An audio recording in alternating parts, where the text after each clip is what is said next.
The conversation of Kanye West has come into stark focus since lately he's been coming out saying some pretty outrageous things. And we here at Too Strong have come up with some a theory that includes quite a few people, including P. Diddy, TD Jakes, and the like. How do they all tie in? And we'll exactly point out more so that the main culprit, Kanye, is it's a twofold thing. Yes, he has a decision to make, and he has made his decision, but was his decision influenced by people around him, and not just by decisions of talking, but like actually manipulating him, not just with what they do, but what they do to him specifically? There had been some conversation around his dentist. Now, we're not too sure whether or not this is actually real. There's no tangible proof to it, but the idea was that they had been using that dentist to mess with him on an MK Ultra type level, with these certain chemicals that they would put to make his mind not function 100%. Now, if we look at the transition that Kanye's made over the years, especially when he first came out, to the person he is, he's almost unrecognizable. And some people could chalk that up to the industry making him crazy, or you can chalk it up to the industry giving him something to make him crazy. And then the people would think so in kind, and in turn, his personality would follow suit. If we were to go down that level of thinking, we cannot blame him for the behavior that he has. We would have to say this is a drug induced psychosis. And for it to be a drug induced psychosis, then we have to talk about the people that created him this way. Would it be the people that actually were in his corner, that he thought was in his corner, was actually against him? People just like Puff Daddy and Jay-Z and the kind that were actually not on his side whatsoever, but played a certain part, kind of like a handler, to bring him to a place because of his outspoken nature, where he can actually walk the line, toe the rope, and be what they wanted him to be. If you looked at him hooking up with Kim Kardashian, it seemed almost off the wall because her whole lineup of life didn't seem to reflect anything that would be coercive to a marriage, first of all. But they did enter in a union, and after that, he went even more off the rails. Was a role being played by Kim Kardashian, by the people around him, to create for the public a persona in the person of Kanye that they would accept, and that they would eventually reject, and then try to re-accept again, and make him more of a puppeteer type thing and not a real human for people to actually care about. Because at this point, you have to admit this one thing. Kanye has done some really off the wall things, not limited to a black KKK outfit, his praise of the mustache man, his detestation for the Jews, his statements about George Bush, you name it, and he's probably done it. I'm against porn, but now he has a porn website. You get me? There's no rhyme or reason to the things he does. It just seems like it's a knee-jerk reaction every time, but every time it's so drastically different. You have to think to yourself at some point, is he really this way on his own accord, or there's something else happening?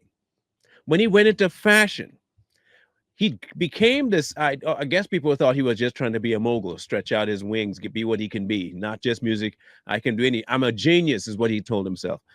And then he became Jesus himself too. That I'm yay, And what exactly was the motivating factor? Because he didn't seem to be like this again. And he's come forward saying like, my mother was sacrificed for this. Is it that these people that are his handlers, he may not know who they are necessarily, he may know one or two, have set him up on such a path that at this point, whether he wanted to turn around or not, it's impossible for him? Could it be that he is no longer in control of anything he does, and the programming that they did on MK Ultra on him he's probably one of the first successful victims? And what I mean by successful is that with this mind control, the person sincerely believes they are lucid enough to make life decisions, but in reality, they're not. They really genuinely believe that they have the autonomy, and they keep talking about it, and it's allowed for them to say all the secrets. But at the end of the day, they know at a moment's notice, they can make that person seem absolutely cuckoo. You saw it happening before your eyes, right? Okay, he came forward talking about all the industry secrets. Man, Kanye is on a tear. Everybody was listening to Kanye. In fact, he started talking out against violence within the black community. Everybody was listening. He started talking about how we shouldn't stop blaming white people for this. And we were brought, and he went on this amazing train of things and detailed information and facts. And almost as quickly as he did that, all of it came crashing back down. And he did the exact opposite, went right back into the music, went right back into the messaging that he said was so antithetical to growth. And he went right back to the same types of people, into the same types of things that he said was bad for him. Now, we all chalked it up to Kanye crazy. Kanye's mentally gone. He can't be here. Something is wrong with Kanye mentally. We never really went after the concept that maybe, just maybe, this was something that was being done to him at a level no other celebrity had been through. The whys, still unknown. Still don't know. We have no idea why he even decided to hook up with people like Bianca, this current latest fling that I think they might have just broken up, to the point where you have this lady walking around in nothing but a transparent outfit. All in an effort to do what? Promote something? Be something more? No, no. I do believe on one part that Kanye himself is volatile mentally, and this is why they picked him. I think he was the kind of kid that was looking for acceptance from any and everybody when he was growing up. Mama was there. Mama encouraged him. Yes, no doubt. But to get to that next level outside of selling bootleg CDs out the back of your car, you had to get some kind of grounding. And he was good. He had good talent. But there was something in his way. And that was the grounding of his mother. Now, buddy, if you got to make it, you're going to have to make it without mama. You sure you want to do this, right? Let's do it. So he did it. Now, in his doing it, they realized, hold on, he has a voice. And I don't mean singing voice. I mean, he has actual reach. If you remember correctly, and I kind of remember, when Kanye dropped out, he went into the music industry and rap industry, it went poof. He took off. His beats were different. The way his cadence was different than any other rapper we had heard before.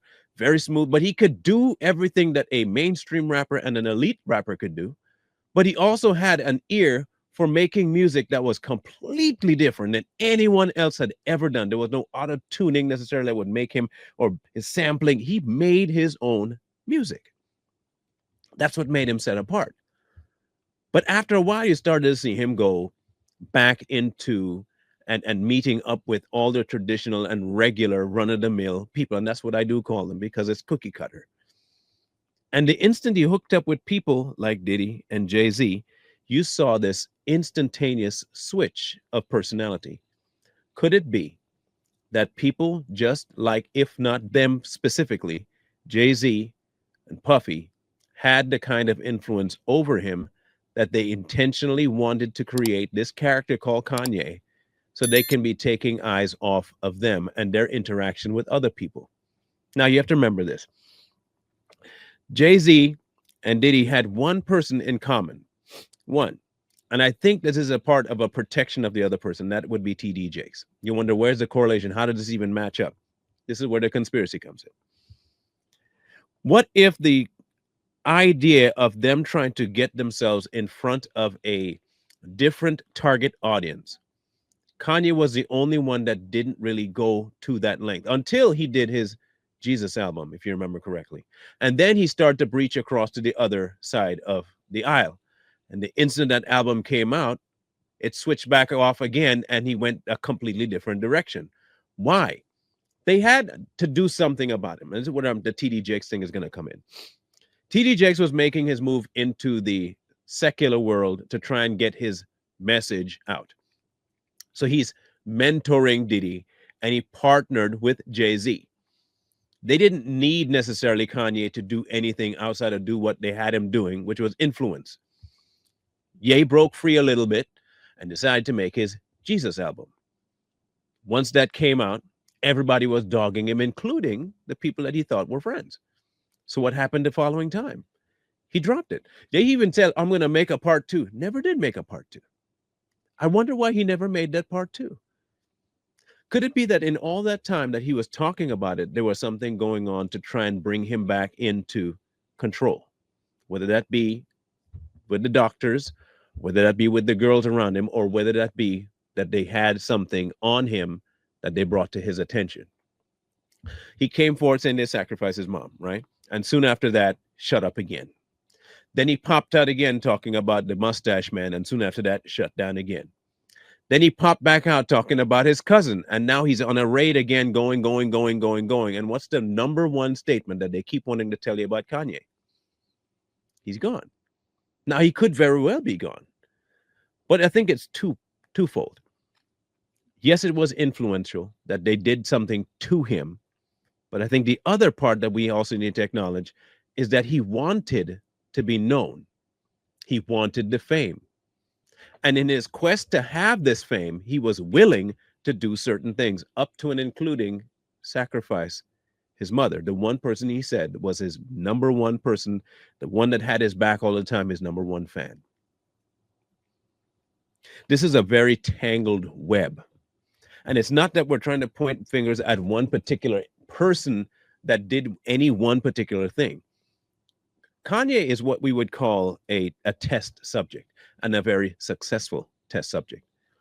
I don't think he will be the last, however. I think he's one of the ones that they can actually take, forge away as a successful experiment, and try to duplicate it. There are some that don't even make it as far as Kanye. They go to the point where they end themselves long before they get to that. They go through a couple of cycles of psychosis and then they end themselves. Kanye didn't get to that level. Kanye had a couple of breaks, but he did not fully snap off to where he did not assimilate to this program. I think at this point, he is 100%, and I do mean that number, 100% under their control. About 30 to 45% of that he handed over because he wanted to be known. By the time he probably recognized where he had been, it was too late. It was gone. That control of himself, no longer in the wheelhouse. So what does he start doing? Looking to other avenues to try and find some sense of meaning, not realizing that the people that introduced him to these other avenues already had it down pat, right? He tried to go into buying music. They knew how to shut that down.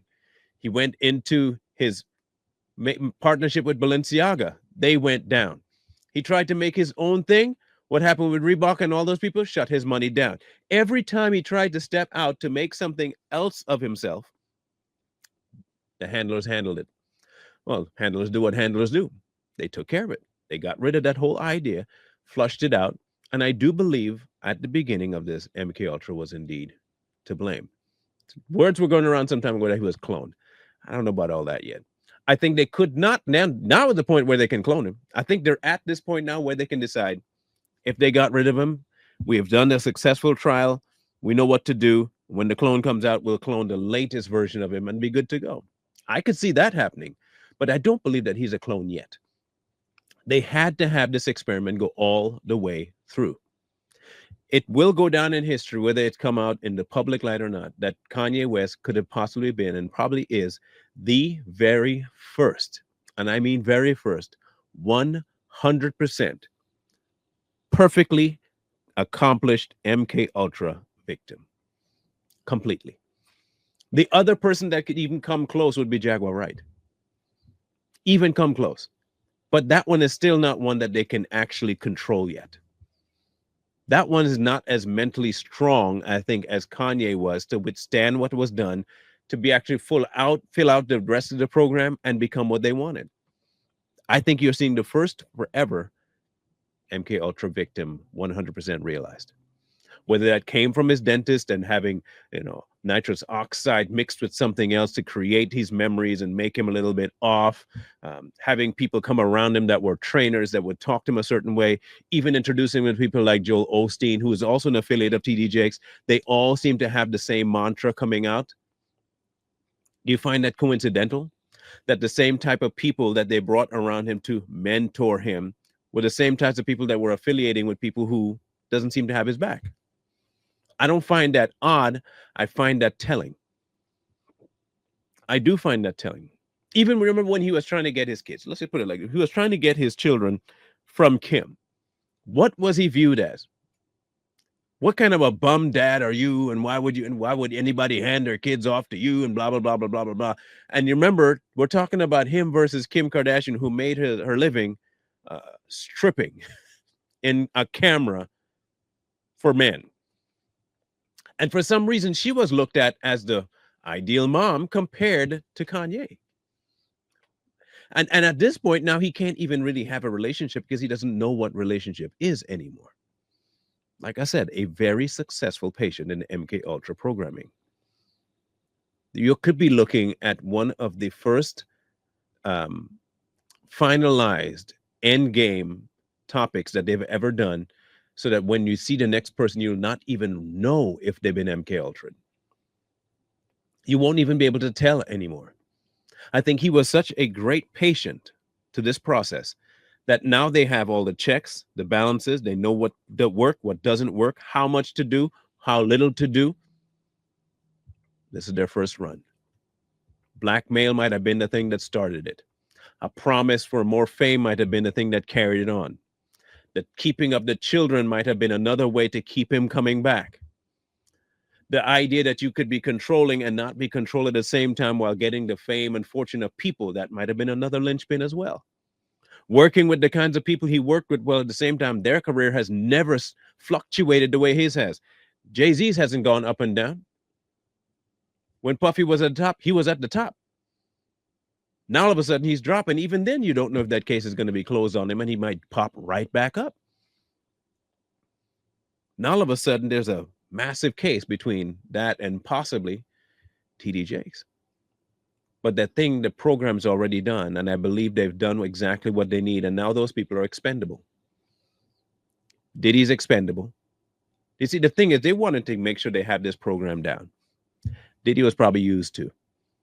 I don't think he was a product of MK Ultra. I think he purposefully made sure to do all the things he did because he wanted to do them. He went in willingly. Not so with Kanye.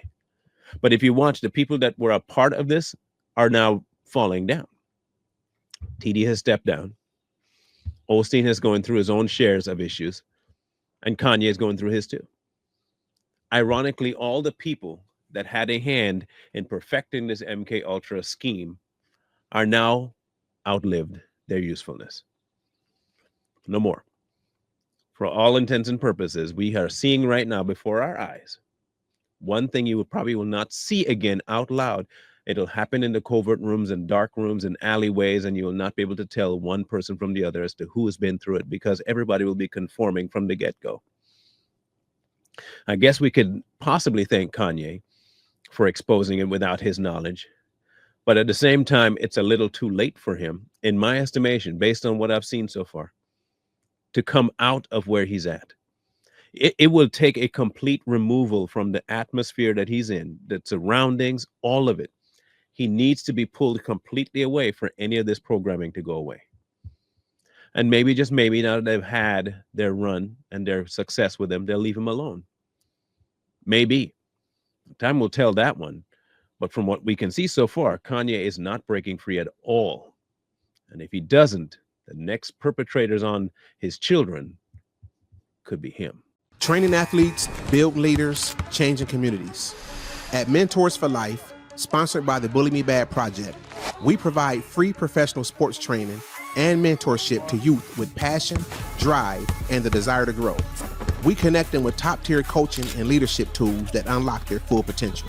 Our athletes train with elite professionals like Coach Cedric Moody of CM3, who's worked with NBA players such as Jaden Ivey and Blake Wesley, and the dynamic team of Tevin Lake and Bobo from T2 Sports Performance. Together, they've trained standout athletes including Notre Dame football stars, NFL offensive lineman Danny Piner, and Kyron Williams. In a school or neighborhood of 1,000 youth, 5 redirected lives can mean 5 future leaders, 5 families spared heartbreak, and 5 powerful stories of hope. And this is backed by research from the Money Smart Athlete Foundation, which shows that athletes have a powerful influence on youth behavior, confidence, and long-term success. We don't just build athletes, we build mentors. High school students who complete our program will become certified Mentors for Life members and will be paid to speak, lead, and coach the next generation. To support Mentors for Life, all you have to do is click here if you're on a mobile device, or click here if you're on a computer to donate or learn more. Or you can reach us directly at mentorsforlife574@gmail.com. You can also subscribe to our YouTube channel, Mentors for Life. Donate today and help save our youth.